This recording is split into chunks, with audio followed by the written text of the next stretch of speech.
Coming from a fighter standpoint and being a fan of boxing, you know, you got that Mexican warrior spirit. It means come forward, move your head, and don't stop throwing. And I think that, you know, is a part of my style. I think I'm a little bit more creative and elusive, but at the epitome of my style, I think is coming forward and moving and never stopping. And that's something I admire about Hispanic fighters. It was told to me from my great-grandma, my grandma Concha. You know, she came as a little girl to the U.S. because her father accidentally got into it with one of Pancho Villa's men and killed him, and they fled to the U.S.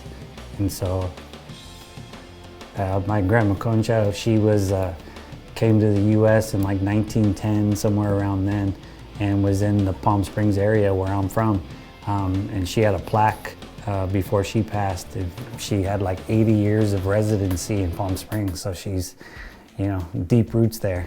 I'm the crafty veteran. I've been here. I've seen tons of it. You know, he's definitely talented. He deserves to be here, but it's nothing I haven't seen before.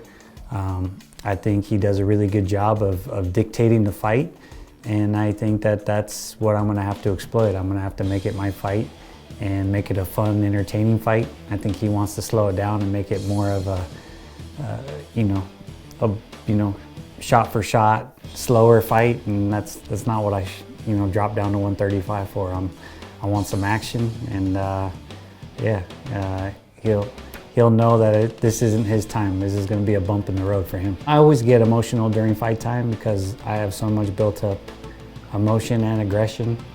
I tend to hold things in, so at this time it usually is hard to hold it in. It usually comes out in emotion or anger, and that's usually how I go in the octagon all fired up. But yeah, the Hall of Fame thing was an amazing experience and made me proud, and it kind of just reminded me that I solidified my spot as a name in this sport, and I'm proud of that. And I know people expect me to always put on a good show, and I feel like I owe it to the fans to always do that as long as I'm fighting. So I'm excited for this opportunity, and yeah, I'm glad to be here.